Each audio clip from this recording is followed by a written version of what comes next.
श्री स्वामी समर्थ। जय जय स्वामी समर्थ। स्वामींचं नाव घेऊन मी या व्हिडिओला सुरुवात करते। देवाला कधीच सांगू नका तुमच्या अडचणी किती मोठ्या आहेत, अडचणींना सांगा माझा देव किती मोठा आहे। श्री स्वामी समर्थ। येत्या 10 एप्रिलला श्री स्वामी समर्थ महाराजांचा प्रकट दिन आहे आणि त्या निमित्ताने प्रत्येकजण काही ना काही सेवा हे करत आहेत आणि ती सेवा ही फलदायी ठरत असते आणि आपल्या घरात सुख समृद्धी नांदते आणि आपली जी पण कठीणातील कठीण इच्छा आहे ती सुद्धा या काळामध्ये पूर्ण होते। फक्त आपल्याला जी पण सेवा करायची आहे ती पूर्ण मनोभावे करायची आणि श्रद्धेने करायची आहे।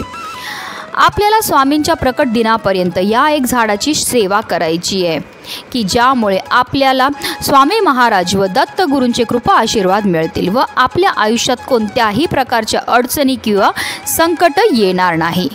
तर ते कोणतं झाड आहे आणि त्या झाडाची आपल्याला कशा रीतीने पूजा करायची, सेवा करायची आहे त्याबद्दल सविस्तर आणि महत्त्वाची अशी माहिती मी तुम्हाला या व्हिडिओमध्ये देणार आहे। तर व्हिडिओ पूर्ण पहा आणि जर तुम्ही माझ्या चॅनलवर नवीन असेल तर चॅनलला सबस्क्राईब करा आणि त्याच्या शेजारी बेल आयकॉनसुद्धा प्रेस करा आणि कमेंटमध्ये श्री स्वामी समर्थ लिहायला अजिबात विसरू नका, जेणेकरून तुम्हाला माझ्या नवनवीन व्हिडिओचं नोटिफिकेशन हे मिळत राहील। तर आपल्याला स्वामींच्या प्रकट दिनापर्यंत औदुंबर वृक्षाची किंवा वटवृक्षाची पूजा ही करायची आहे। साक्षात दत्त निवास असलेल्या पवित्र वृक्ष म्हणून औदुंबराची ख्याती आहे। 21 गुणांनी परिपूर्ण औदुंबर वृक्षाखाली सद्गुरू माऊली दत्तांनी साधना केली। औदुंबराला भूतलावरील कल्पवृक्ष म्हणतात कारण प्रभू विष्णूंनी औदुंबराला आशीर्वाद दिला आहे की याला सदैव फळे येतील, तसेच या झाडाचे पूजन व भक्तीने सर्व मनोकामना पूर्ण होतील। या झाडाचे दर्शन केल्याने उग्रता शांत होईल। या झाडाचे नियमित प्रदक्षिणा घातल्याने आपत्य प्राप्ती होईल।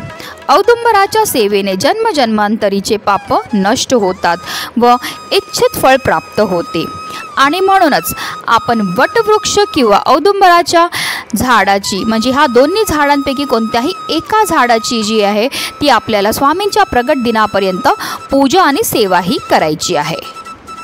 तर या सेवेकरता आपल्याला एक शुद्ध गाईच्या तुपाचा दिवा हा लागणार आहे। आता दिवा जो आहे तुम्ही कणकेपासून तयार करू शकतात कारण सर्व दिव्यांमध्ये श्रेष्ठ दिवा म्हटलं तर कणकेचा। जर तुम्ही आवर्जून कणकेचा दिवा बनवून घेऊन जाऊ शकले तर उत्तम आहे। काही कारणास्तव तुम्हाला कणकेचा दिवा बनवणं शक्य नसेल तर तुम्ही मातीची पंती घेऊन घेतली तरीही चालणार आहे। तर ह्या दिव्यामध्ये जे आहे आपल्याला शुद्ध गाईचं तूप टाकायचं। आता जर तुमच्याकडे तूप नसेल तर तुम्ही तिळाचं तेल किंवा मोहरीचं तेल घातलं तरीही चालणार आहे। त्याचबरोबर ह्या दिव्यामध्ये आपल्याला 2 वातीची एक वात करून लांब वाती टाकायची आहे। ह्या दिव्याला सुद्धा आपल्याला हळद कुंकू अर्पण करायचं आहे आणि त्याचबरोबर आपल्याला औदुंबराच्या झाडाजवळ जाताना काही वस्तू आपल्याबरोबर घेऊन जायच्या। सगळ्यात पहिली वस्तू म्हणजे आपल्याला हळद कुंकू आपल्याबरोबर घेऊन जायचं आहे। त्याचबरोबर आपल्याला एका तांब्याच्या कळशामध्ये पाणी घेऊन जायचं आहे। त्याचबरोबर आपल्याला 3 अखंड अक्षदा घ्यायच्यात। पुन्हा एकदा सांगते 3 अखंड आपल्याला अक्षदा घ्यायच्यात, त्या कुठे तुटलेल्या फुटलेल्या नसाव्या आणि त्या अक्षदांना आपल्याला थोडंसं पिवळं करायचं म्हणजे आपल्याला त्याच्यामध्ये थोडीशी हळद घालायची आहे आणि त्या अक्षदांना आपल्याला पिवळं करून घ्यायचं। त्याचबरोबर आपल्याला 3 फुलं देखील घेऊन जायच्यात आणि ही फुलं सुद्धा आपल्याला पिवळ्या रंगाची घेऊन जायची आहेत। आता पिवळ्या रंगाची फुलं म्हटली तर तुम्ही पिवळ्या झेंडूची फुलं घेऊन गेले तरीही चालणार आहे किंवा इतरही कोणती पिवळ्या रंगाची फुलं आहेत ती तुम्ही घेऊन गेले तरीही चालणार आहेत।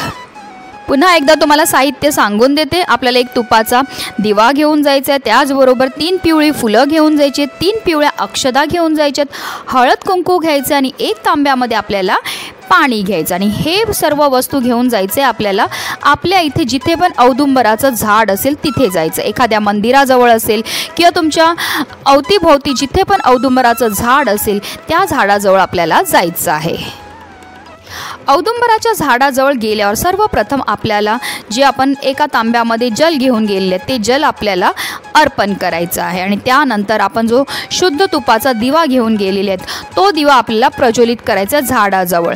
पण जो दिवा आपण ठेवणार तो डायरेक्ट जमिनीवर ठेवायचा नाही आहे, थोड्याशा अक्षदा ठेवायच्यात किंवा फुलांच्या पाकळ्या ठेवायच्यात आणि त्यावर आपल्याला हा दिवा जो आहे तो प्रज्वलित करून घ्यायचा आहे।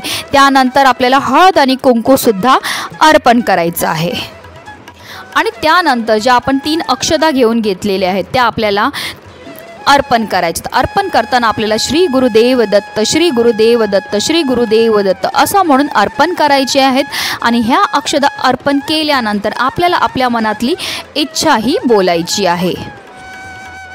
इच्छा बोलताना मनोभावे आपल्याला बोलायची आहे. आपल्याला काय करायचं आहे, औदुंबराच्या झाडाला दोन्ही हाताने आपल्याला स्पर्श करायचा आणि स्पर्श करून आपल्या मनातली जी पण इच्छा आहे ती आपल्याला बोलायची आहे. जर तुम्हाला धन प्राप्तीची इच्छा असेल किंवा तुमच्या घराबद्दल, तुमच्या मुलांबद्दल, पतीबद्दल, व्यवसाय, नोकरी किंवा इतरही कोणत्या तुमच्या आजारांबद्दल असेल तर ज्या पण तुमच्या इच्छा आहेत त्या आपल्याला औदुंबरा झाडाजवळ बोलायच्या आहेत. आणि जेव्हा आपण आपली इच्छा बोलणार असतील तेव्हा आपल्याला मनामध्ये सकारात्मकता असावी. म्हणजे माझ्या घराची, माझ्या मुलांची, माझ्या पतीची, माझी भरभरून अशी प्रगती होणार आहे आणि माझी कठीणातील कठीण इच्छा देखील पूर्ण होणार आहे, अशा रीतीने आपल्याला बोलायचं आहे. आणि त्यानंतर आपल्याला औदुंबर वृक्षाला 3 प्रदक्षिणा घालायच्यात. प्रदक्षिणा घालताना सुद्धा आपल्याला निरंतर श्री गुरुदेव दत्त, श्री गुरुदेव दत्त या मंत्राचा जप करत करत जी आहे ह्या 3 प्रदक्षिणा घालायच्या आहेत. आता ही जी आपण सेवा करणार त्यावेळेस आपल्याला एका गोष्टीची काळजी घ्यायची. जेव्हा ही आपण सेवा करत असेल तेव्हा आपल्याला कोणाशीही बोलायचं नाही आहे. मनोभावे पूर्ण श्रद्धेने आपल्याला सेवा ही करायची आहे. त्याचबरोबर आपल्याला औदुंबराच्या झाडाजवळ जाताना आवर्जून थोडीशी साखर किंवा खडी साखर घेऊन जायची आहे. कारण औदुंबरच्या झाडाखाली खूप प्रमाणामध्ये मुंग्या असतात आणि आपल्याला ही साखर जी आहे ती मुंग्यांना खायला द्यायची आहे. तर आपल्याकडनं केलेलं हे एक प्रकारचं अन्नदान असतं आणि सर्व दानांमध्ये श्रेष्ठ दान हे अन्नदान असतं. आणि ज्या गोष्टी स्वामी महाराजांना अतिशय प्रिय आहे त्यामध्ये अन्नदान सुद्धा येतं. आपल्या यथाशक्तीप्रमाणे आपल्याला जेव्हा पण अन्नदान करायची संधी मिळेल ती आवर्जून आपल्याला तेव्हा अन्नदान हे करायचं आहे.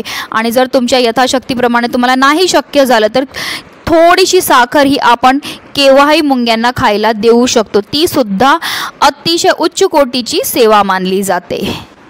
आता ही सेवा तुम्ही किती दिवस करू शकतात, तर तुम्ही 21 दिवस ही सेवा करू शकतात. जर तुम्हाला 21 दिवस ही सेवा करणं शक्य नसेल तर तुम्ही 7 दिवस ही सेवा करू शकतात. आणि जर तुम्हाला 7 दिवससुद्धा ही सेवा करणं शक्य नसेल, काही कारणास्तव नाही जमत असेल, तर किमान 3 दिवस तरी तुम्हाला ही जी सेवा आहे ती करायची आहे.